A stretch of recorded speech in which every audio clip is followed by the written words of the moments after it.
Rodolfo Vaquerizo, y estamos en todas las redes sociales como @RTPS. Ya no me corrige, así que quiere decir que lo estoy diciendo bien. Y como dice Lidia Tralalá, la prensa ¡gota! En lo único que nunca miente es en la fecha del periódico. Y ambos dos dicen que hoy día es martes 24 de febrero. Ya debe ser martes 24 de febrero, porque vamos a ponernos a pelear. Hoy tengo el gusto, vea, el 24 de diciembre del año del Señor, año Domini, como dicen en latín, año del Señor, del 2025, o sea, el año pasado, el doctor tuvo la gentileza de venir en vísperas de Navidad al programa hace 2 meses. Y ayer lo llamé a molestar y en la infinita deferencia y bondad inmerecida, por cierto, que tiene el Señor con mi persona, se acomodó, pero aquí está, en flesh and bone, en cuerpo y alma. Estoy hablando muchas pendejadas, ¿no? Flesh and soul, buenos días. Sí, gracias por la invitación. Amigo César, ¿cómo le va? Por la invitación. A ver, ahora sí. A ver, yo tuve el viernes estuve al ministro del Interior, al ministro Reinberg. Ya. Vámonos con... Después hablamos de eso. Vamos ahorita y... Primera pregunta conceptual, ahora sí, el sombrero de constitucionalista. Después nos vamos con el sombrero de penalista. Yo fui un crítico muy fuerte y muy duro del señor Lasso. Pero reconozco que a él, cuando 2 jueces nombrados en la terna que no hizo él, pero firmó él, lo tiraron a matar con el... ¿Cómo era la mínima credibilidad? Mínima verosimilitud. Eso. Que no es lo mismo. Porque la verosimilitud puede ser abstracta, la credibilidad es personal. Lo tiraron, el señor mandó a la muerte cruzada. Constitucionalmente nadie puede objetar. Pero la Corte Constitucional, que en mi opinión lo que tiene que entrar a decidir es si algo es constitucional o no, punto. En ninguna parte de la Constitución dice que la Corte Constitucional puede inmiscuirse en las atribuciones del presidente de la República y calificarle la urgencia. Bueno, lo maniató, lo boicoteó y tampoco lo dejó gobernar. Ahora, que fue un mal gobierno, sí, yo lo he dicho 30.000 veces. Viene el capítulo siguiente, ya el señor Lasso manda la muerte cruzada, no se presenta a la reelección, viene el presidente Noboa, y ahora, como decía ayer mi invitado, el doctor Jaime Ortega, lo que no puede ser es que se empiece a ya ni siquiera ver el fondo, porque si una tilde está mal, ya es un defecto de forma y te la regreso, exagerando el argumento. Entonces pregunto yo, la Corte Suprema de Estados Unidos, con 3 votos de conservadores, que votaron con la minoría, por 6-3 decidieron que el presidente Trump había excedido sus atribuciones en el tema aranceles. No que no las tenía, sino que las había excedido. Ya. Y tumbaron eso. Entonces Trump dijo, bueno, yo excedí, pero aquí no excedí. Se fue al 15. Ya. Ok. Pregunto yo, la Corte Constitucional, tanto lo que tiene que ver es el fondo, que cuando tiene que ponderar, pondera el matrimonio igualitario contra la igualdad de todas las personas ante la ley sin discriminación alguna. Y yo estoy de acuerdo, pues eso es ponderar. El aborto por violación, la eutanasia. Sí, eso fue una de las cosas que yo nunca entendí del presidente Lasso. Se comparó con Valéry Giscard d'Estaing y luego mandó 61 vetos parciales sobre 63 artículos, que entre paréntesis la Corte todavía no los resuelve. ¿Hasta dónde es lícito que la Corte, que vea el fondo? Es lo más lícito del mundo, pues por eso la crearon, pero ¿hasta dónde es lícito que la Corte se convierta en una camisa de fuerza para un presidente constitucional? Porque el presidente Noboa no es un dictador. Si fuera un dictador no hubiera Corte Constitucional, para empezar, ¿no? Ya. ¿Hasta cuándo? ¿Cuál es la línea? A ver, las atribuciones de la Corte Constitucional están delimitadas por la Constitución de la República, los convenios internacionales en materia de derechos humanos, las opiniones consultivas de la Corte Interamericana, ¿verdad? Y lo que se llama bloque de constitucionalidad, y está regulado todo eso en su aplicación por la Ley Orgánica de Garantías Jurisdiccionales y Control Constitucional. Ahora, la Corte tiene 2 obligaciones en cuanto a una ley. Primero, analizar si por la forma esta ley cumple con lo que la Constitución manda. Un ejemplo obviamente, pues exagerando el argumento también, que la Corte se da cuenta de que no hubo pues los dos debates. Hubo un caso de estos hace poco. ¿Usted recuerda de que dijeron no se necesitaba y se aprobó una ley? Algo parecido ocurrió. Yo estuve en la Asamblea. Las leyes se aprueban en dos debates. Y ocurrió de que decían que no se necesitaba. Hace poco en el gobierno del presidente no hubo. Y la Corte le dijo, no, esto no se puede hacer. Estoy de acuerdo. Entonces, eso es por la forma. Entonces la Corte tiene que es una forma que es casi fondo. Tienen que ser dos debates.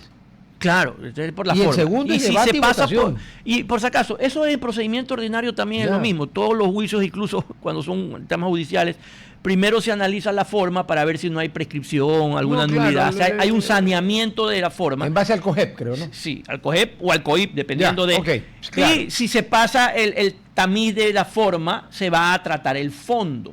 ¿Okay? En garantías jurisdiccionales, los jueces normales que hacen a su vez de jueces constitucionales también pueden inadmitir porque por la forma no está y mandan a corregir. Y si no es corregible, pues hay que presentar de nuevo.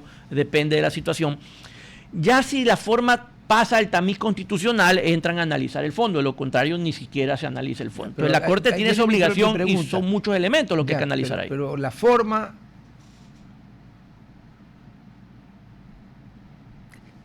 El ejemplo que usted puso es clarísimo, ¿no? Es un defecto de forma. Faltaba un debate, señor, sabe que no joda. Ya. Pero, por ejemplo, la calificación de la urgencia, ¿por dónde entra en la forma? Y verá que estoy defendiendo a alguien al que yo le he dado repalo. Sí, a ver, la Corte ya tiene dictámenes en donde lo que ha delimitado para evitar el abuso de la figura del económico urgente, ¿verdad? ¿Cuáles son, a su criterio, los elementos que constituyen una situación urgente y una situación de naturaleza económica? Para evitar, ¿qué cosa? El abuso del derecho, porque por si acaso también el abuso del derecho se sanciona, y en este caso se puede sancionar con declarar la inconstitucionalidad de una norma. Entonces, el problema que se ha dado aquí es que, existiendo esos dictámenes, es decir, conociendo ya de antemano que así piensa la Corte, ¿verdad? Usted tiene dos opciones. Usted se cuida de no violentar esos dictámenes, o tiene una argumentación mucho más pesada para decir a la Corte, señores, cambien su criterio en razón de esto, porque eso también puede pasar. El problema es que ninguna de las dos cosas ha sucedido. Y le doy un ejemplo, hasta hace poco la Corte cambió de criterio respecto de una opinión que tenía de cómo se debían llevar las acciones de protección. Y lo hace con una argumentación reforzada.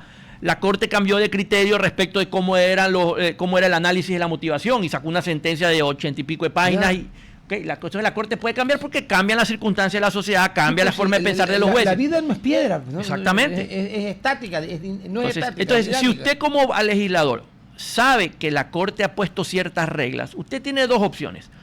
O se ciña a esas reglas para evitar tener problemas de constitucionalidad, o hace una argumentación, una motivación de la norma y una explicación de la norma reforzada que le permita a la Corte, en la eventualidad de que alguien demande la inconstitucionalidad, entender que estas circunstancias son distintas y que la Corte debe cambiar su criterio. Y la Corte, cuando ha meritado, lo ha hecho. ¿Qué problema ha habido? O cuando le ha parecido, porque hay veces que tampoco lo ha hecho. Porque son seres humanos. Sí, claro. Pero el problema es que en más de una ley, ninguna de las dos cosas ha sucedido. Ninguna de las dos cosas ha sucedido. Entonces, tanto así que gente que conocía el tema, con el solo borrador decía, esto no va a pasar, y en efecto no es que venían del futuro. Era evidente que no iba a pasar. Yo le entiendo perfectamente, Julio César. Ve, a mí me pasó cuando el presidente Correa lanzó su consulta para cambiar la Constitución, que iba a durar 3 años, 300 años era, ¿no? 300 años iba a durar la Constitución. Yo estaba en TC y se hizo una serie de programas con 4 invitados, 2 a favor y 2 en contra, 2 por el sí y 2 por el no. Pero antes de comenzar con ellos, hubo un programa de 2 horas de entrevista al presidente Correa con su servidor, San Rodolfo de Guayaquil. Cuando empezamos a hablar de las preguntas, yo le dije, eran 11 preguntas originalmente. Yo le dije, la Corte se la va a inadmitir. Me dice, ¿por qué dices eso? Porque es obviamente inconstitucional. Le digo, presidente, yo me doy cuenta que es inconstitucional. No, pero en asesoría jurídica me han dicho que no. Le digo, apostemos. No, yo no apuesto. Le dije, te he sabido, ¿no? Está bien. Bueno. Resulta que la Corte le batió por la pregunta. Porque era groseramente inconstitucional. Y después un día, mi buen amigo, abogado de Ricardo Patiño, cuando fue el tema de los bonos, Juan Ceballos, nos encontramos en el VIP de Tame para ir a Quito, Y me cuenta la anécdota, porque el presidente Correa, cuando quería confrontar algo, llamaba a Alexis Mera y a Patricio Pazmiño, porque esos dos nunca estaban de acuerdo. Y cuando les empezó a decir esto, vimos el programa, uno de los dos le había dicho, ¿sabes qué? Vaquerizo tiene razón, esto es inconstitucional. Le dijo Echeverría. Entonces Correa se viró de Mera esperando pues que lo rebata. Y el doctor Alexis Mera le dijo, yo estoy de acuerdo con Patricio. Esto no hay por dónde. Y la quitaron. O sea que entiendo eso. Pero mi pregunta no es tanto ahorita las leyes económicas urgentes del presidente Noboa. La Constitución dice que cuando el presidente de la República acude a la muerte cruzada, se va a la casa, la Asamblea, y hay 180 días para la elección, y en esos 180 días el presidente gobierna mediante decretos urgentes. ¿Correcto? Ya.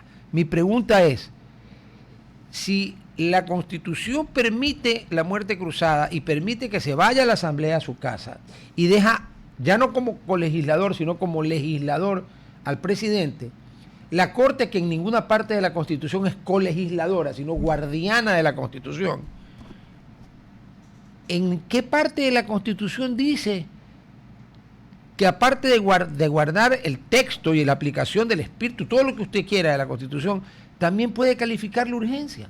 Porque para mí la urgencia la califica el que lo envía. Yo soy el presidente, por si acaso, nunca, ni con plata encima, gracias. Mato a 100 o muero infartado, ya, no gracias, ya, por si acaso. Nada más tengo a quien salir. La urgencia, ahí está mi punto. Y desde ahí construyo otros puntos, ¿no? Yo creo que la urgencia es un tema subjetivo.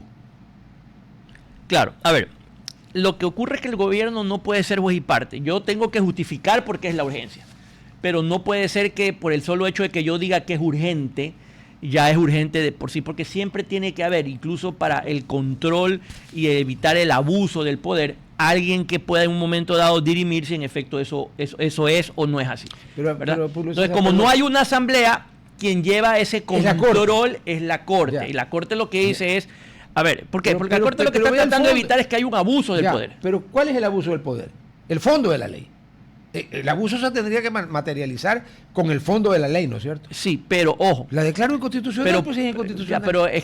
Pero primero, a ver, antes de entrar, en cualquier parte, antes de entrar al análisis del fondo, se analiza la forma. Okay. De acuerdo, pero yo hablo de la urgencia, forma no de forma. Es que la urgencia viene a ser parte de la forma. Para mí es parte del fondo. No, le explico por qué es parte de la forma. Yeah. Porque usted le da un ropaje de urgencia para meter ahí algo que no es urgente. Entonces, la forma es eso. La forma en que usted disfraza el contenido es de urgente. Entonces, sí es parte de la forma. No es del fondo, porque usted lo hace pasar por urgente, algo que no es urgente, para que le puedan tratar el fondo. Entonces, evidentemente, yo pienso que es parte de la forma. Yo le doy visos de urgencia para que me lo puedan tramitar mientras estoy en muerte cruzada, por ejemplo. Porque si no le doy visos de urgencia, la Corte no me lo va a poder tratar y no me lo va a poder, claro, no me lo va a aceptar. Claro, entonces, sí es parte de la forma. Es la forma en que yo hago que sea admisible. Pero disfrazándolo de urgente. En casos generales, abstracto. O sea, nunca hubo nada urgente para la Corte en un país que estaba haciendo CM cada minuto. O sea, ahí es donde yo entro a reflexionar y digo, ¿sabes qué? Para eso elimina la Corte, pues, hermano. Porque, a ver,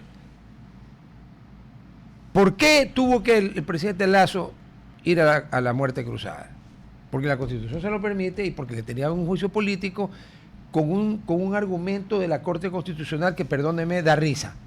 Lo de la mínima verosimilitud. Mínima verosimilitud. Tan mínima verosimilitud hubo que el ente estatal exactamente, el ente estatal presuntamente perjudicado por esa mínima, que hubiera sido un ultramicroscopio, dijo que no, pues que no pasaba nada y pidió el archivo a la fiscalía lo archivó. Entonces ahí digo yo, a ver, tampoco puede ser que la Corte Constitucional, con el argumento suyo, bueno, es que la urgencia es parte de la forma.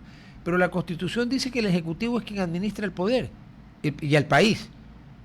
Y el que tiene que, en teoría, ¿no?, enderezarlo y que no se vaya a la M. Y entonces, si al juicio del que tiene, ves, como un incendio, ¿quién combate el incendio? Los bomberos. En el Ecuador, en Guayaquil, el Benemérito Cuerpo de Bomberos de Guayaquil. Es una institución que está más allá, dentro de lo que cabe del bien y del mal, porque si no fuera por el cuerpo bombero esta ciudad no existiría. Ya. Entonces van a combatir el incendio y resulta que algún ente que exista, suponiendo, ¿no?, le va a decir, no, y así no puedes. No, hermano, si tengo que apagar el incendio. Cuando termine el incendio y apague el incendio, si yo hice algo mal, ahí dame. Entonces, si yo estoy... Perdón, el presidente estaba manejando un país caotizado. Te recuerde usted el nuevo levantamiento que le hicieron a él. Ya. Entonces, no puede la Corte... O sea, usted me dice que sí puede, está bien. El experto es usted. Pero yo me baso en un griego tarado llamado Aristóteles, que inventó la lógica. Y en un país en crisis, la Corte Constitucional, o como se llame, no puede pretender que está dando dictámenes en un país normal. México, yo lo del Mencho, ¿no? Sí, ¿Usted cree que México atraviesa una situación normal ahorita? No, México tiene una situación que desborda el Estado mexicano, y el problema es que se puede irradiar aquí cual espejo, ¿no? Algo que espero que no ocurra, pero creería que bueno, aquí hay ideólogos que son socios, y ese es el problema. Socios minoritarios, por cierto, pero son socios del cartel Jalisco Nueva Generación. Bueno, lo cierto es que incendiaron México. Tenemos un mapa que en algún momento quiero dejar, porque ahora sí nos vamos con el abogado penalista. Tiene el mapa ahí, lo que sacamos ayer, usted me avisa cuando lo tenga. Bueno, a ver, aquí hay cosas raras. Quisiera su análisis. Cuando Marco Rubio se entrevista con la presidenta Sheinbaum, juraría que es un apellido judío alemán el de la presidencia, porque Baum es árbol. Sí. Sí. Shein, voy a tener que preguntarle a alguien que hable ese idioma enrevesado y maldito. Y le dice, nosotros queremos a estos fulanos, pero nosotros queremos cooperar con la Secretaría de Marina y con el Cuerpo de Infantería de Marina, porque ¿sabe qué, señora presidenta? Son los únicos que no se han corrompido hasta ahora. Usted lo ha dicho. Exactamente. Son los que han capturado a todos los grandes capos. Así es. No los han podido infiltrar todavía. ¿Y quién cree que hizo el operativo? Porque ojo, hoy se habla de que ni siquiera le avisaron a la presidenta. Nadie sabía. Ellos lo hicieron por sus propios medios. A ver, ¿qué le dijo Rubio? No me fío del Ministerio de Defensa y peor del Ejército. ¿Quién mata a este man? El Ejército, no la Infantería Marina. Son las Fuerzas Especiales del Ejército. Justo de que el otro le había dicho, no los metan porque no confío en ellos. Y yo le pregunto una cosa, para todos los políticos mexicanos, casi todos, no todos, pues casi todos, de Morena, del PAN, del PRI, el pánico a que este hombre cante como Caruso tiene que haber sido terrible, ¿o no? Sí, por eso se habla de que ellos prefirieron... Mire lo que pasó el domingo. Que fueron a matarlo, y que de hecho, como lo hieren, sospechoso que se haya muerto camino a Ciudad de México, ¿no? Y que más bien empiezan a sospechar de que era silenciarlo y no capturarlo. Sería bueno que esa autopsia sea pública, ¿no? Sí, pero la pregunta es quién va a hacer la autopsia. No sé, porque México tiene mucho tema con la soberanía, con razón hay muchas cosas, pero con otras no. Yo pido un equipo internacional. No de Estados Unidos, de la ONU. Sí, se debería de pedir un equipo. Yo diría que una porque junta si de tres médicos. Pero si él está herido, puede ser que no le han dado la atención suficiente. No, claro, y ahí es más difícil probar. Muérete, claro. Más difícil probar. Ya, pero huele raro, ¿no? A lo que se está diciendo ahora, creería que sí, que da la impresión de que más bien lo que se quería era, aparentemente lo que se dice era callarlo y no capturarlo. Porque estos objetivos son mucho más valiosos vivos que muertos por la cantidad de información que tienen. Y cuando ya están en el sistema norteamericano. Incluso recuerdo que se hablaba de que ese mismo día capturaron a uno de sus hijos o a alguien cercano a él, y no se sabía dónde estaban, y se sospecha que lo cruzaron la frontera sin problema. Entonces puede ser que hayan querido evitar que lo crucen la frontera. Vea, le doy un ejemplo. El famoso Pollo Carvajal, ya pues ahorita en el circuito sur de Brooklyn ya está empezando a cantar como Caruso. Y ahí va a venir el problema. Y de nuevo al penalista. Hay una corriente de opinión que sostiene que los testimonios de los testigos arrepentidos, de los colaboradores eficaces, como usted lo quiera llamar, testigos del Estado, como es de la Fiscalía, como es en Estados Unidos. Delatores. Sí, no es válida porque ellos están hablando eso para obtener un beneficio, reducción de pena o algo hasta todavía mucho mejor. Impunidad. Exacto. Es Pero yo le hago una pregunta. Lo que el individuo diga no puede ser lo que el individuo diga, tiene que probar lo que dice, digo yo, ¿no? ¿O no? A ver, la cooperación eficaz como figura en el Ecuador y en todo el mundo requiere de lo que se llama corroboración periférica. ¿Ya? Es decir, la ley sí, es decir, que deben haber otros medios a través de los cuales yo pueda corroborar que lo que usted me está diciendo como colaborador es verdad, más allá de lo que además usted me pueda aportar. Si usted me dice que yo estuve en esa reunión y yo por eso sé, bueno, nos tomamos un selfie, muéstreme el selfie, déjeme ver si esa foto cuándo se tomó, qué otros testigos hay, qué otra evidencia tiene usted. Bueno, verifique las antenas para que vea que yo, del celular, vea que yo estaba en ese lugar. Y tantas cosas que sirven. ¿Por qué? Porque la lógica dicta que quien se va a beneficiar, como en el caso ecuatoriano, hasta con un 90% de reducción de pena en el sistema norteamericano, incluso con la posibilidad de no ser procesado. Y que le den otra identidad y plata. Y una eso es programa de protección al testigo. Está muy, pero muy incentivado a mentir. Y entonces, para poder evitar que mienta, ¿verdad? Y se invente cosas, la norma exige que la Fiscalía corrobore y verifique por medios adicionales otorgados por la persona, pero además periféricos e independientes, que lo que esta persona está diciendo es verdad. ¿Qué es lo que ha pasado lamentablemente en el caso ecuatoriano? Eso no ha sucedido. No ha sucedido. No ha sucedido. Y lo que ha ocurrido es que se ha desnaturalizado, yo diría que hasta prostituido la figura del cooperador eficaz, al punto de que ya hoy pues han perdido toda credibilidad. Y ya confiar en ellos es bastante difícil. De hecho, hoy aparecen por todos lados colaboradores eficaces. Cuando antes no ocurría, de repente de la nada, no había ni uno. Ahora todo el mundo es colaborador eficaz aquí. Y eso es, por decirlo menos, lamentable. Ahora, en los Estados Unidos es distinto. En Estados Unidos dice, yo te creo todo lo que tú me digas, pero a mí me tiene que dar toda la evidencia. No me da la evidencia, aquí no pasa nada. Y ojo, si además yo después descubro que me han mentido, el deal is off. Y entonces, si yo te ahorré tantos años de cárcel, mañana te notifico que vas a seguir cumpliendo los años completos porque me has engañado. Y los acuerdos de cooperación eficaz siempre incluyen declaración en juicio. Es decir, no basta que usted me entregue la evidencia, usted además tiene que ser testigo en el juicio. Aquí también lo hacen, ¿no? Pero en Estados Unidos si no vas y declaras... Claro, en Estados Unidos hay un sistema de protección de testigos que aquí prácticamente no existe. No, y hay unas reducciones sustanciales de pena importantísimas. Que ellos lo que hacen es privilegiar en el sentido de qué tan importante es esta persona, qué tan importante es la otra, y le dan beneficios al que es menos importante en la estructura. Fue la manera de desmantelar a la Cosa Nostra, a la mafia siciliana. Y así fue como probaron el caso contra María Antonio Noriega, que le rebajaron la pena 90% a Carlos Leder, que pasó de 232 años a 32 y ahora está libre. Ya, claro, está con cáncer, pero está libre muriéndose en su casa. Y es algo de lo que probablemente en su momento, cuando entienda cómo funciona el sistema, va a hacer Fito y todas las demás personas. Porque es la posibilidad de poder salir con vida de ahí. Si no, no van a salir. Una teoría, por no decir rumor, de que ya Fito está cooperando. Porque, allá los manes tienen plata y contratan abogados de primer nivel. Y usted mismo me ha dicho que 9 de cada 10 casos en Estados Unidos no llegan a juicio. Sí, hay el bargain. A ver, explíqueme. El plea bargain. A ver, está probado con números, porque usted sabe que los norteamericanos todos lo manejan con números. Está probado que el sistema norteamericano colapsaría si ellos tuvieran que llevar a juicio el 100% de los casos. No hay forma de que en presupuesto, en personal, en infraestructura puedan tener el 100% de los casos. Entonces el sistema es realmente un sistema en el que uno negocia las penas. No es negociado, por favor, no malinterpreten. Allá son... Entonces, un abogado litigante, más que un abogado litigante, es un negociador. Que va y le sienta con el cliente y le dice, mira, la fiscalía, que tiene mucha credibilidad, tiene un porcentaje altísimo de condenas que supera el 95%. Hijo de la madre. Si tú te quieres enfrentar a la fiscalía, te van a dar el máximo de la pena. La fiscalía de entrada te ofrece un acuerdo y te dice, esto es lo que yo quiero. Yo te ofrezco un acuerdo a cambio de que te declares culpable, a cambio de que me des evidencia, a cambio de que me entregues bienes.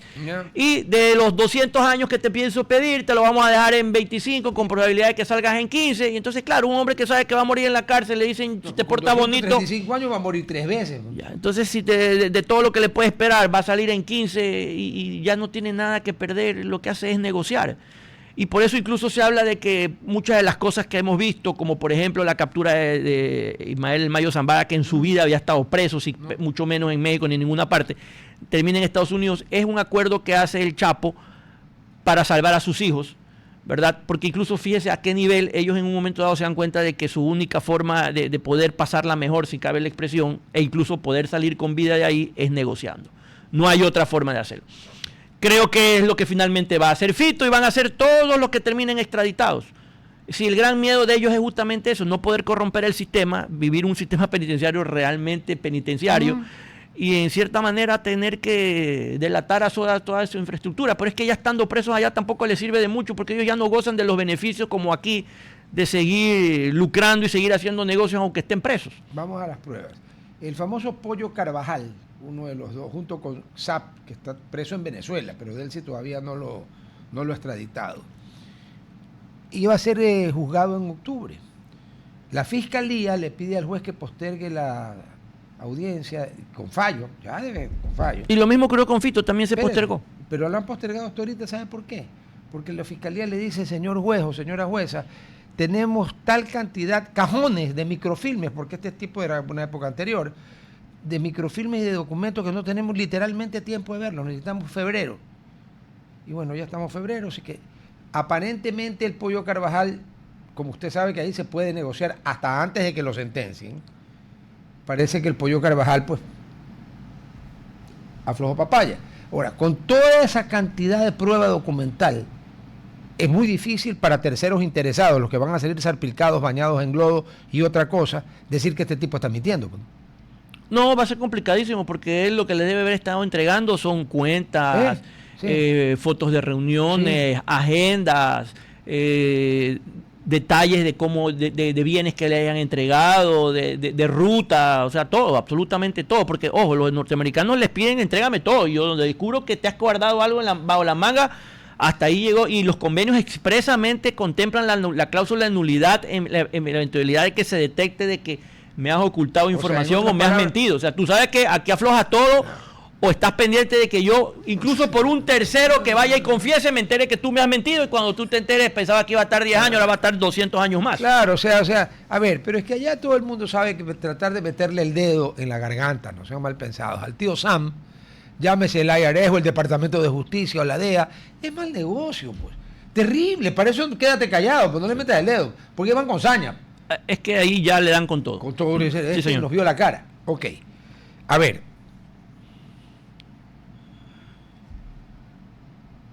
El presidente Maduro, Maduro no es presidente. Eso fue fraude, tanto que nunca mostró las actas, así que ese no es presidente, por si acaso. Además, un imbécil que cree que hay 5 puntos cardinales. Ya. Sí, es que miren las categorías, ¿no? Para mí fue un shock, porque yo siempre lo he considerado persona inteligente al presidente Correa cuando habló de que la tinta se movía. Pero al lado de Maduro y de los 5 puntos cardinales, este hombre es Einstein. El que dice que viajó 2.500 kilómetros al norte y regresó, y que viajó 2.500 kilómetros al cuadrado. O sea, ya es un imbécil completo. Eso es Maduro. Bueno, Maduro contrató el jefe de su equipo legal. Adivinen qué se especializa como abogado penalista litigante. En negociar. Sí, señor. Es el mejor, o uno de los 3 mejores abogados negociadores que en Estados Unidos deben de haber por miles. Es que no hay forma de poder subsistir en el sistema penal norteamericano sin un buen abogado negociador. Porque lo otro es ir a enfrentar un juicio en donde la fiscalía tiene un porcentaje que supera el 90-95% de éxito.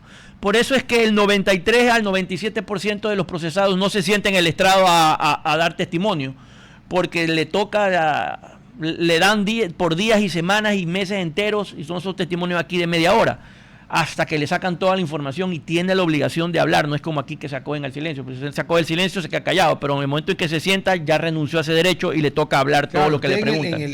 Una vez que está under oath no puede decir I take the fifth, no puede coger la quinta enmienda. Eso es antes. Ya, ok, perfecto. Ahora, el presidente Noboa, después de que pasó todo lo que ha pasado, incorporó a su equipo que estuvo durante 6 años como ministro juez de la Corte Constitucional, mi buen amigo, el doctor Enrique Herrería Bonet,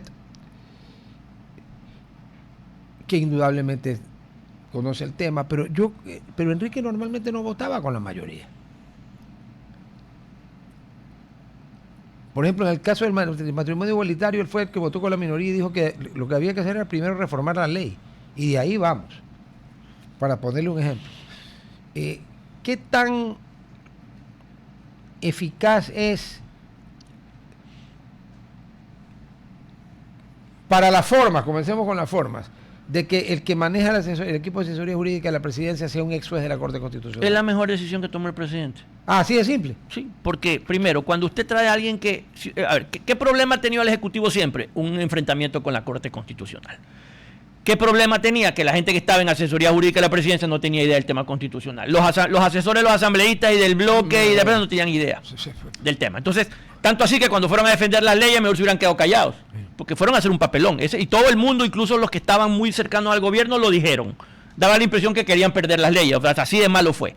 Cuando el presidente toma la decisión de escoger, de aceptar, creería yo que un buen consejo, porque creo que fue por parte de un consejo, de traerlo al doctor, fue una de las mejores decisiones que el presidente de la República tomaba. Lo dije yo y creo que lo dijo todo el mundo y creo que nadie estuvo en contra de aquello.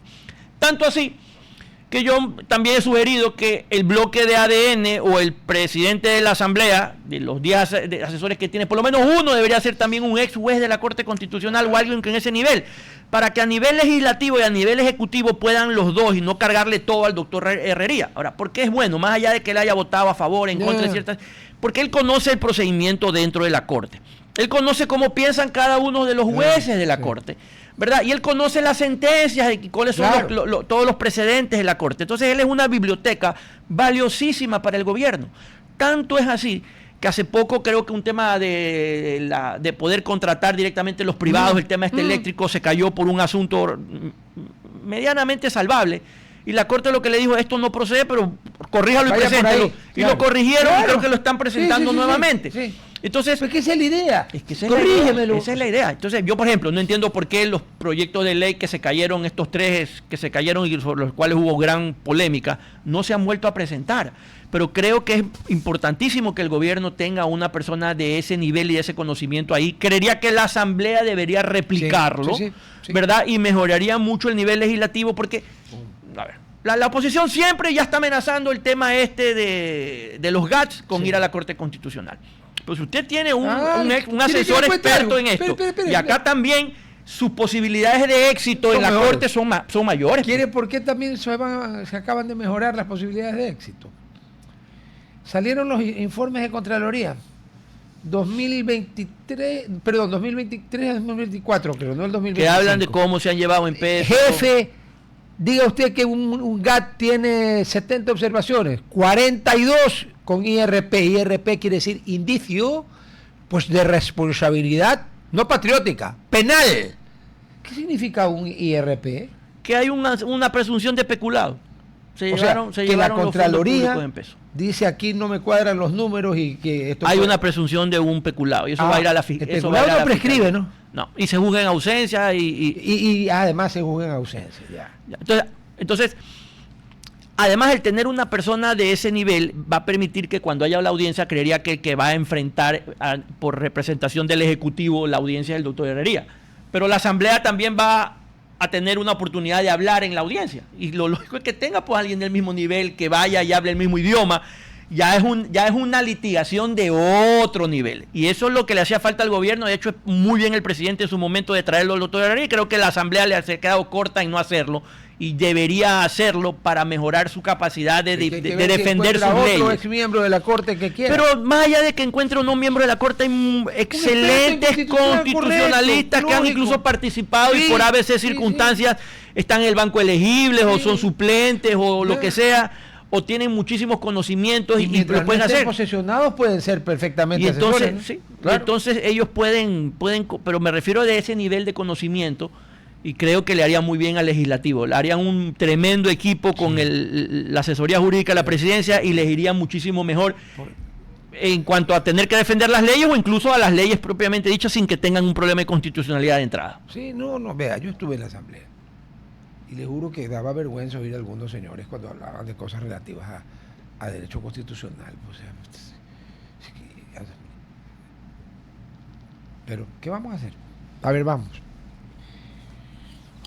Aquí parece que en el Ecuador, bueno, la primera encuesta, la primera consulta del presidente Noboa la ganó 9-2, la segunda la perdió 4-0, digamos que va 9-6 en propuestas. Hay propuestas que son extremadamente lógicas, pero que resultan votadas no. ¿Qué falla allí? ¿La manera de presentarla la manera de comunicarla, por no decir publicitarla, la manera de redactarla, o nadie se da cuenta que lo que se pregunta afecta, por no decir hiere, afecta profundamente la sensibilidad de los habitantes de determinadas partes del Ecuador, y nunca le van a votar que sí. Vea, yo estoy de acuerdo que hay que tener menos asambleístas. Vaya, pues dígale a una provincia que va a tener 1 en vez de 3 o 4. Para votarle que no, pues. Porque la gente siente que con 1 no le paran bola. Porque acuérdense que ya no es como antes. Ahora los asambleístas no pueden hacer nada, sino legislar y fiscalizar. En Estados Unidos, los asambleístas que son, la Cámara Baja, the House, que son elegidos por distritos, y ellos van a pelear por su distrito. Y se sacan la madre y pelean a que quieren cerrar una base militar que está en mi distrito. No, carajo. Porque ahí están los trabajos y todo. Pero también es legal el lobby. Y de hecho hay ciertos asuntos que sin un lobista no se pueden hacer.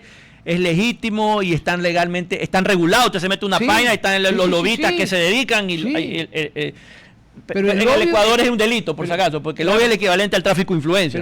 Pero no es equivalente, no es lo mismo. En Estados Unidos el lobbying es hacer presión, pero jurídica, y de presión de relaciones públicas y explicar y todo. En Estados Unidos el lobby no es ir con un maletín.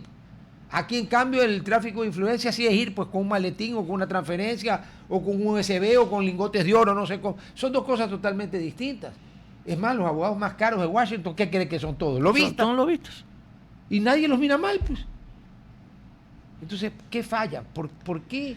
Bueno, depende del tema que estemos tratando. Falta el número de asambleístas. Falla muchas veces el timing, falla muchas veces por el hecho de que la gente piensa que es una forma de castigar al gobierno y no se da cuenta que quien se castiga son ellos mismos. Y la prueba está en la extradición. ¿Usted se acuerda cuando se presentó la extradición por el señor Lazo? Estaba en un mal momento político, la gente le dijo que no. Bueno, le dijo que no a todos. Históricamente eso es lo que ha sucedido. Sí. No, todos los presidentes que han planteado una consulta la han ganado o la han perdido dependiendo de su momento político a la hora de la votación. Noboa estaba en un muy buen momento cuando gana 9-2 y ahí se aprueba la extradición, que creo que un año y medio antes se había negado. Que era un tabú. Y ojo, la extradición la extradición de Noboa era más crítica que la de Lazo, porque la de Lazo era para cierto delito, la de Noboa para todo.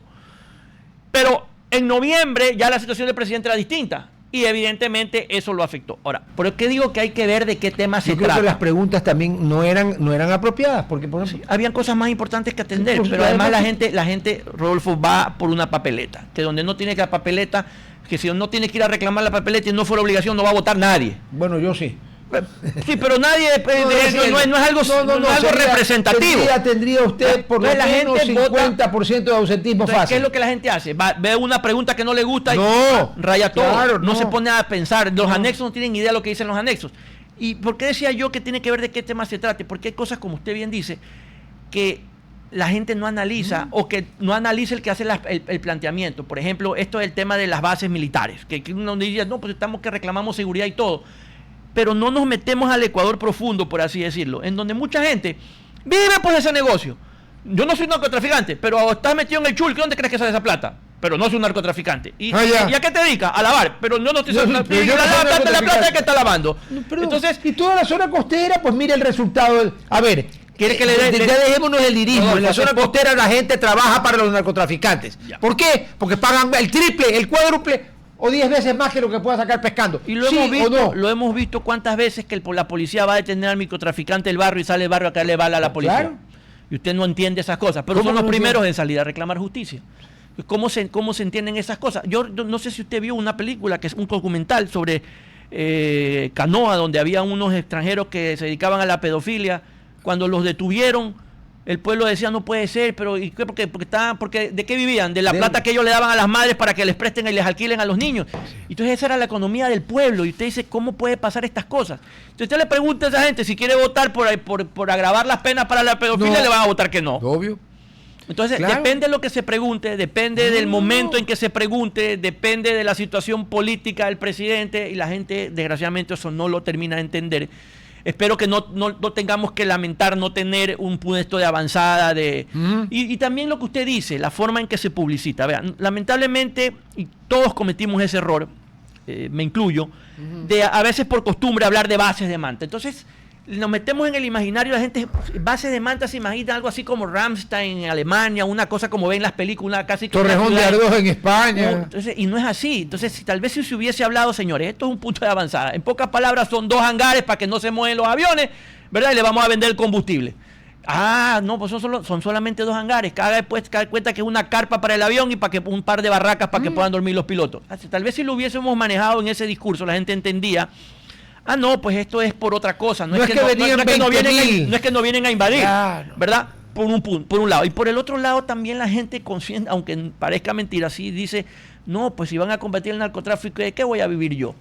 Si yo estoy en el chulco, en el lavado, en la minería, le vendo motores, le vendo llantas, le vendo combustible. Vea, le pongo el ejemplo hablando de México.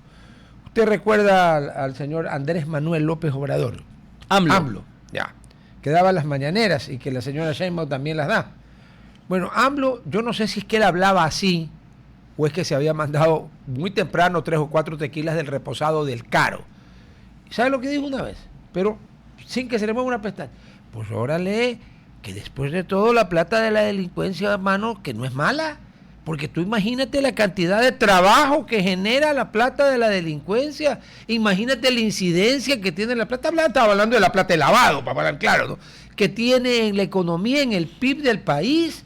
Pues que tampoco aquí no hay malos absolutos.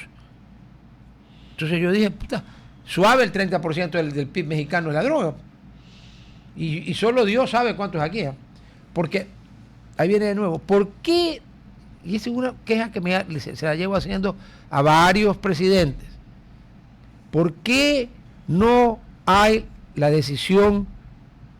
No dice que el órgano más sensible del cuerpo humano es el bolsillo, ¿no es cierto? De formar varios task force con la policía, la fiscalía, el defensor del pueblo, conectados en internet, sin posibilidades de hackeo, con el registro de la propiedad, el registro mercantil, con todo. Puerta de mansión que a ojo de buen cubero, mal evaluada vale 1,5 millones, bien evaluada vale 3. Buenos días, las escrituras, por favor. Que las tengo en la oficina. Vamos a la oficina. ¿De quién es la casa? De la compañía El Patito Verde. Ya. ¿Y los accionistas del Patito Verde? El cocinero y el chofer. No joda, pues, jefe. Vamos. Pero esa cosa que facilita de hacer, nadie la hace. Y entonces ahí es cuando empiezo a pensar mal. ¿Le contesto? Sí. A ver, si usted implementa lo que hay que implementar aquí, que es una tecnología que permite detectar casi que en tiempo real el lavado como hacen en otras partes, vaya que no es fácil detectar el lavado. El sistema no distingue si la casa que usted me está hablando de 3 millones se compró con dinero de la droga o se compró con dinero de un negocio de Estado. Por eso no se combate. 2, porque le han metido el cuento a los presidentes de que donde le meten mano al sistema financiero con la plata que se lava se cae en los bancos. No se caen porque ese dinero lo que va a pasar es a mano del Estado. Sí, pero ¿qué fue lo que dijo usted primero? Que claro, la casa de 3 millones puede ser lavado de droga, como lavado de chulco, de tráfico puede de droga, ser lavado de robo en la pues. gobierno. Porque el sistema, porque el sistema no detecta, pues no, el sistema no le dice nunca. No va a pasar nunca. No va a pasar nunca. Qué cojudo. Perdón, voy a confesar que cojudo. ¿Cómo no se me ocurrió? ¡Claro, pues! ¡Ay, Dios mío! ¿Cómo resulta que una de esas mansiones es de algún miembro de un prestigioso estudio jurídico de Quito que maneja todas las porquerías, o una parte, pues son varios estudios, las porquerías y las contrataciones petroleras, mineras, de todo? Porque en Quito se decide todo lo que contrata el Estado, ¿no es cierto? Ya. Perdón. Y aquí no hay lobbying, hay tráfico de influencias con plata, no con argumentos, con plata. Ahí está. Nos jodimos entonces. ¿Qué hacemos? ¿Lo resucitamos a García Moreno, a Alfaro o a Rocafuerte, que fusiló más que los dos? Se necesita tener una voluntad política que no es fácil porque, hay que decir, las soluciones del Ecuador no son en 2 y en 4 años. No. 2, no son solución de un solo hombre, se requiere tener un equipo de trabajo. pero se requiere también coordinación, porque el legislativo hace las leyes, el ejecutivo las ejecuta, la justicia tiene que implementar también las sanciones respectivas, los órganos de investigación funcional, pero desgraciadamente, primero, no funcionan, dos, no están coordinados. Solo para darle un ejemplo, a ver, que el país tiene que saber esto. A ver. La ley, porque no todo lo que hizo el presidente Correa es malo, del 2010 hay una ley de datos públicos que es la que crea la DINARDAP. ¿Sabe qué comisión? Al principio, el 2009... y sale en vigencia en el 2010. ¿Sabe a qué comisión se la dio el CAL? La ley de datos del registro de datos públicos. A la Comisión Especializada Permanente del Régimen Económico y Tributario, su regulación y control. Adivine quién estaba en esa comisión. Usted. Yo. Ya. Y por haber votado a favor de esa ley, nos empapelaron a Lucho Novoa, a Vicente Tallano y a mí, de que más o menos nos habían comprado. Bueno, esa es una muy buena ley, porque Ay, esa es la Dios que mío. crea la DINARDAP. Claro. Y esa ley disponía de que haya una interconexión con todos los datos, con todos los registros públicos. Señor. Le digo cómo funciona. Por ejemplo, un fiscal antilavado o un fiscal de extinción de dominio en la Fiscalía General, ¿Ya? si quiere saber qué propiedades tiene usted para ver si es que usted está lavando platos, tiene que mandarle un oficio a los registradores de la propiedad de los ni sé cuántos cantones que hay en el país. 222. Tarde, malo, nunca le contesta. Si es que le contesta. En Argentina, para que usted tenga una idea, un fiscal antilavado tiene convenios la fiscalía con más de 150 instituciones públicas y privadas, y él simplemente se mete en una computadora y tiene poco y más su vida, pasión y muerte en el sistema y no necesita y verá que pedirle nada a Argentina es nadie. un país federal, que las provincias tienen privilegios y cosas, no tanto como Estados Unidos, que cada estado tiene su constitución. Entonces, aquí lo que hay que hacer Es eso. Es eso, tiene que haber una institución, un fiscal de extinción de dominio tiene que poder hacer eso. ¿Qué otro problema hay, Rodolfo? Que hay una ley de extinción de dominio vigente del 2021. Eso lo iba a decir, la ley ya está. Sí. ¿Y? Y que parece que está archivada de oficio porque yo no conozco todavía que hay una sola sentencia de extinción de dominio. No hay. La fiscalía procesa por lavado de activos y en ese mismo proceso se lleva, decomisa los bienes, pero cuando pierde el proceso penal, como lo uno es accesorio, lo otro devuelven los bienes, cuando lo que deberían hacer es esos bienes meterlos en un proceso de extinción de dominio que es patrimonial, que es autónomo y de tal manera que si pierden el juicio penal igual no devuelven los bienes y empezar a quitarle los bienes a esta gente. Eso es lo que no está pasando. Eso es lo que no está pasando. Porque salieron con el argumento, los que sabemos, de que ¿por qué me vas a quitar mis cosas si soy inocente?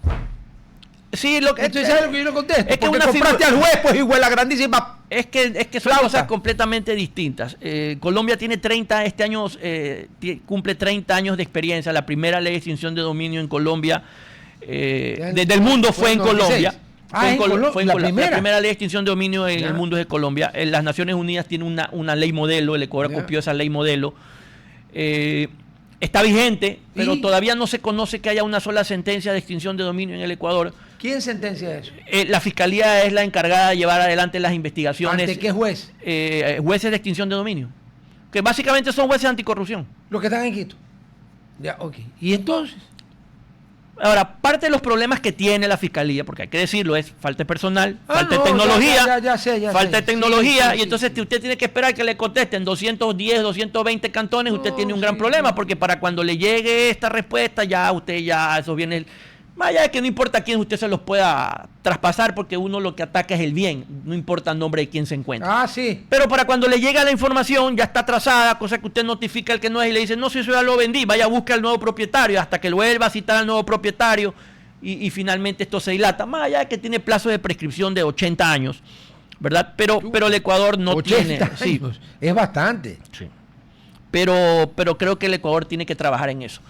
Mientras usted no combata el músculo financiero de la delincuencia organizada, va a ser muy difícil que podamos ver luz al final del túnel. Pero usted tiene capacidad de reposición impresionante y todo se hace con dinero. Si usted no ataca el dinero, no va para ninguna parte. No.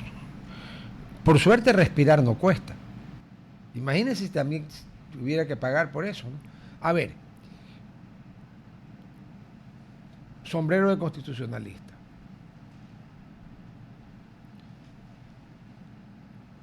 Una de las primeras cosas que le enseñan a uno en introducción al derecho y todas esas cosas es que nadie puede ser juez y parte, ¿no? Sí, ¿no? Principio de imparcialidad. ¿No es cierto? Es universal, ¿no? Ya. Explíqueme por qué nadie ha declarado ni ha pedido la inconstitucionalidad del famoso juicio coactivo, donde ahí es juez y parte. A ver, Porque desde la época del Código de Procedimiento Civil, y por eso las palabras pesan, apareció esto del juez de coactiva. Entonces, en la cabeza de la gente era un juez. Es que no era. No, era un simple funcionario administrativo cobrador. Que a quien el Estado le había dado la potestad de cobrar las deudas de la propia entidad, porque de lo contrario, si hubiese tenido que ir al Estado a cobrar en el sistema judicial, que colapsaba el sistema judicial. Entonces lo que el Estado, la figura es, ¿sabe qué? Le deben a esta institución, yo voy a traer un funcionario administrativo que se encargue de cobrar directamente aquí. Se encargue de cobrar. De cobrar. No de actuar como juez. No, pues no de actuar como juez, pero se creó esa figura. Tanto se creó esa figura que ellos pedían prohibición de salir del país y un montón de cosas más. Hasta que el abuso fue de tal magnitud que la Corte Constitucional vino y dijo y aclaró y le dijo, señor, vea, esto de figura de juez es un decir, por así mencionarlo. Ustedes no tienen capacidad jurisdiccional y por lo tanto ustedes no pueden prohibir la prohibición de salir del país porque constitucionalmente solo lo pueda disponer un juez con potestades jurisdiccionales, y ustedes no son y no van a ser nunca jueces con potestades jurisdiccionales. Ustedes son simples funcionarios administrativos cobradores, no son nada más. ¿Ok? Y por lo tanto sus potestades están limitadas. No pueden ir al nivel del juez porque no son jueces, porque además ustedes no son parte de la función judicial. ¿Okay? Entonces, no se declara inconstitucional porque la figura de que siga cobrando la institución está vigente. Vaya, pues, por la vía que tenga que cobrar. Y lo que están es limitados en cuanto a las decisiones que tomen, que deben ser, no pueden ser de naturaleza judicial porque ellos no son y nunca van a ser jueces. Le voy a poner un caso. Segunda pregunta. ¿Cómo puede ser posible que una institución de derecho privado, un banco de derecho privado, concretamente el Banco del Pacífico, pero yo hablo con nombre y apellido, esa es una institución de derecho privado, tiene facultad coactiva? ¿Por qué? Porque así como concordamos el doctor y yo que el presidente Correa hizo cosas buenas, también hizo cagadas enormes. Dijo, no, 50% de acciones del Estado tienes facultad coactiva. Sí, ¿Bien? como si quisieron crear un monstruo ahí. Eres privado, pero como el Estado tiene... No, pero es que entonces no es así, pues, jefe. Y desgraciadamente hay gente que se ha visto perjudicada por situaciones que no se compadecen, justamente como una consecuencia de esta potestad coactiva. Y todavía hay gente que todavía lo está sufriendo, ¿no? Gente que se entera de casualidad que tiene esto, y todavía creo que hay otras instituciones públicas que no entienden que no pueden dictar prohibición de salir del país, todavía lo están haciendo. A eso voy yo. Perdóneme una pregunta. La Constitución de la República dice que los ecuatorianos tenemos libertad de tránsito por todo. Bueno, es mentira, ¿no? Porque trate usted de entrar con la libertad de tránsito a una urbanización de San Borondón o de Tumbaco o de Cumbayá. No entra. Eso es inconstitucional. ¿Ya? Pero todos nos hacemos los cojudos. A mí me molesta tanto que no voy a esos lugares si no es por necesidad. Porque yo no soy un delincuente, a mí nadie me tiene por qué pedir mi cédula para yo entrar a... No, ok, dejemos ese tema. Me va a molestar por gusto. A ver, eso dice la Constitución, ¿no es cierto? Y que la prohibición de salir del país solo es con orden de juez competente. Sí, y el expresidente, ya murió el expresidente Alfredo Baquerizo Moreno, abolió la prisión por deudas, porque antes había prisión por deudas. Pero déjeme acudir a la benevolencia de su gracia. Cuando a una persona le prohíben salir del país, lo están encerrando dentro del país. Es una especie de prisión por deuda, ¿o no? ¿O estoy hilando muy fino? No, yo creo que está hilando muy fino, porque usted puede moverse dentro del territorio nacional a todas sus anchas. Lo que no puede es abandonar el territorio nacional en razón de que existe una situación en la que si usted se va, el Estado ecuatoriano no tiene capacidad de coercionarlo a usted o coaccionarlo a usted para que usted cumpla con la obligación que está pendiente de cumplimiento, la que sea, que puede ser una obligación alimentaria con un menor de edad. Una deuda. Sí, una deuda. Entonces el Estado de cierta forma protege, le dice, usted se puede quedar aquí, pero más allá de la frontera no. Sí, hay una limitación a la movilidad, pero no hay una restricción absoluta a la movilidad. Pues la prisión es... La prisión como tal es la máxima restricción. En la práctica también. No, porque salen y entran por la puerta. No, pero que el que está preso de verdad tiene la máxima restricción a la movilidad. Sí, más señor. Restricción que eso no hay. Más allá que salvo que lo amarren a la cama o a la silla. Pero el no permitirle salir del país es una limitación a la movilidad. Pero digamos que es una limitación ligera. Es una limitación proporcional. Esa es la palabra correcta. Proporcional. Pero entonces, si es una limitación proporcional, también debería aplicarse proporcionalmente. Yo estoy de acuerdo que alguien acusado de peculado no se puede ir del país. No joda. Pero no estoy de acuerdo que alguien que le debe plata a Juan o a un banco privado, de derecho privado, tampoco puede salir del país. A ver, es que en materia civil, esa medida para que usted no salga del país es solo si usted es extranjero y además se demuestra que no tiene bienes para poder cubrir la obligación. Tiene que ser extranjero. Que es distinta de naturaleza penal. Son dos cosas distintas. Cuando hay materia civil, cuando hay materia civil y en materia penal son dos. No, estoy hablando de materia civil. No, en materia civil se tiene que demostrar que usted no. Primero, si yo mal no recuerdo, la ley requiere que usted sea un extranjero y además no tenga bienes para cumplir la obligación. A ver, pero yo no soy extranjero, nací en Guayaquil. No procedería, pero además si tiene bienes para cumplir la obligación tampoco. ¿Y qué pasa si en un hipotético caso de que una persona efectivamente adeuda, llega el caso al juez, porque la institución tiene pues facultad coactiva, el juez, el individuo se acerca a la institución y hace una propuesta, el banco le dice al juez que no acepta la propuesta, y le dice que en caso de que presente otra propuesta, pues se le hará conocer a su autoridad, al juez. Y unos meses después, el juez, cumpliendo su trabajo, nadie está reclamándole al juez, porque este es un juez de verdad, pues, ¿no? Es un juez. Le dicta todas las medidas, concurso de acreedores, todo le dicta.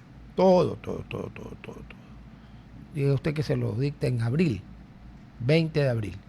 Y resulta que el 20 de mayo, el sujeto no es que va a la institución y hace una propuesta, sino que va y paga. El 100% de lo que reclama el acreedor, más un valor que la propuesta que no aceptaron era pagar también las costas. Y lo pagó todo. Y la institución durante 3 años se olvidó de cumplir su palabra y su ofrecimiento al juez en el proceso de que si me traen otra propuesta se la haré conocer. Y esta persona se entera por casualidad de que está por el mundo de la guillotina, porque ya lo declaran con el concurso de acreedores y todo eso, te termina... Insolvente. Sí. ¿Cómo puede pasar eso? Le hago una pregunta. Peor con el agravante que diga, si me hace otra propuesta, esta no la acepté, pero si me hace otra, yo enseguida se lo comunico a su autoridad. ¿Cómo es que la persona va y paga? Y no se le comunica nada a la autoridad y lo joden 3 años y pico.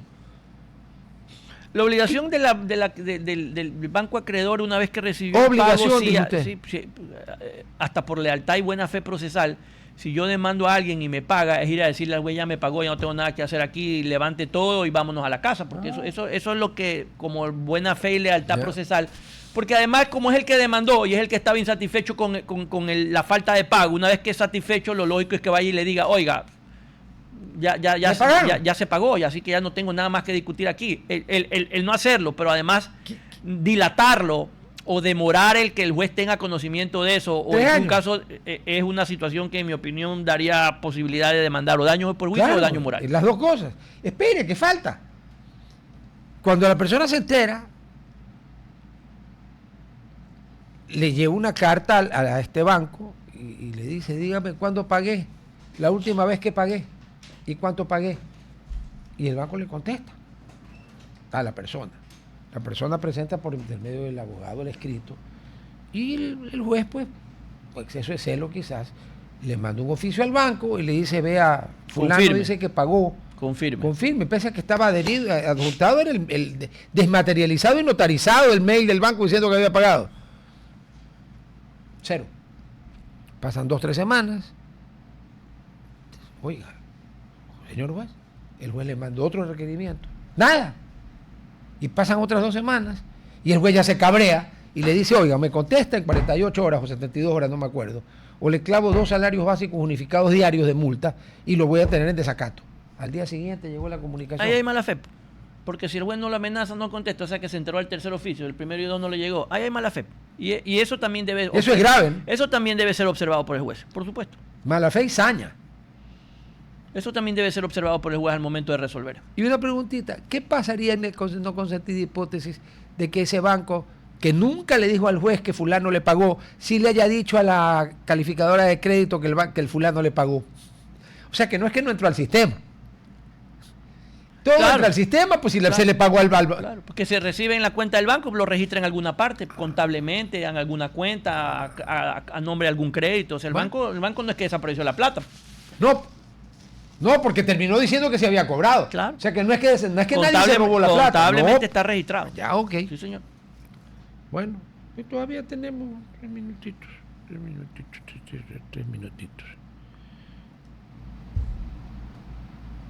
Por último, en el macroincendio de esa aberración que fue Multicomercio, la cosa se puso como se puso porque toda la parte de abajo de la que era el centro comercial, era bodegas. Y obviamente de cauchos, llantas y plástico, porque el humo era negro. Faltaba, creo que era gasolina. Faltaba gasolina. Todo sí. lo más inflamable estaba ahí. Faltaba gasolina y dinamita. Ya, pregunto, ¿ahí hay responsabilidad? ¿Ahí habría la posibilidad de responsabilidad penal? Sí, claro. ¿Por qué? A ver. Hay una situación que de forma injustificada pone en peligro y el peligro se concreta. Pues. Okay. Hay una puesta en peligro y hay una puesta en peligro no justificada no solamente de la propiedad que está protegida por la ley, sino también de la vida y la integridad física de las personas. Que por suerte no se murió nadie. Sí, creo que no se murió nadie, pero hay daños cuantiosos. O sea que hay responsabilidad. De hecho, hay una investigación de la Fiscalía por eso. Ya está. Sí, yo creería que creo haber escuchado que sí, porque además no solo fue un incendio, creo que terminaron siendo como 3. Sí, claro, 3, sí. Bueno. Mi querido Julio César, muchísimas gracias. Gracias a ustedes por recibirnos. Chicos, ya saben, si van a Puerto Viejo, el Oro Verde de Puerto Viejo, el hotel número 10 de la cadena Puerto Viejo, de la cadena Oro Verde en Puerto Viejo, en Manaví. Ahí tú vas a tener una estancia llena de confort, amenidades modernas y diseño vanguardista, y desde el mes de julio está abierto el restaurante Monté, alta cocina basada en las raíces de la cocina manavita, que es espectacular. Y luego más tarde, pues, se vas al rooftop, al Solira Rooftop. El atardecer es espectacular, cócteles, piqueos, tan espectacular que te puedas enamorar. Eso sí, la persona con la que subas al Solira Rooftop es de tu responsabilidad. El hotel no tiene nada que ver en el tema. Si quieres saber más, oroverdeportoviejo.com, y ya sabes, Oro Verde Puerto Viejo, tu nuevo gran destino. Chicos, nos vemos mañana. Julio César, muchas gracias. Gracias a ustedes, buen día. Nos vemos, chao. RTP